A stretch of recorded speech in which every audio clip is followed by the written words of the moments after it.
шоҳзода Карим Оғоқони чорум шоми рӯзи гузашта 4 феврал дар синни 88 солагӣ дар шаҳри Лиссабони Португалия аз олам даргузашт. Шоҳзода Карим Алҳусайни Оғоқони чорум 49-мин имоми исмоилёни ҷаҳон 68 сол дар курсии имоматӣ нишаст. Дар Тоҷикистон низ яке аз бузургтарин ҷомеаи исмоилия зиндагӣ мекунанд.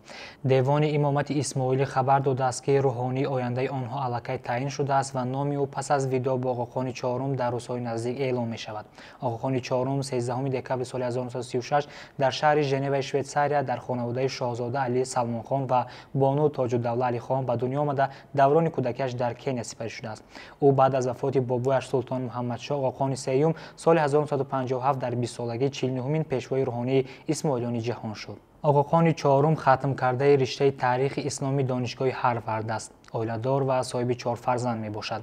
Шоҳзода Оғоқони чорум соли 1967 бунёди рушди Оғоқонро таъсис дод, ки то ҳол садҳо лоиҳаҳои гуногуни башардӯстонаро дар самтҳои мухталиф ва дар даҳҳо кишварҳои ҷаҳон аз ҷумла Тоҷикистон дастгирӣ мекунад. Оғоқони чорум дар соли 1990 мардуми вилояти Мухтори Кӯҳистони Бадахшонро аз гуруснагӣ наҷот дода кӯмакҳои ғизоӣ расонд.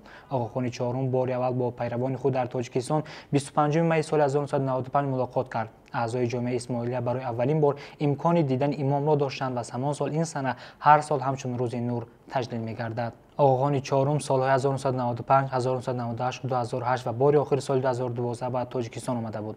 Аз соли 2000 дар ҳамкорӣ бо ҳукумати Тоҷикистон донишгоҳи Осиёи марказӣ дар Хоруғрӯғ ташкил додааст. Бунёди рушди Оғоқон бузургтарин шабакаи хусусии рушди иҷтимоӣ буда дар доираи он муассисаҳои гуногуни иҷтимоӣ, иқтисодӣ, маориф ва фарҳангӣ фаъолият мекунанд.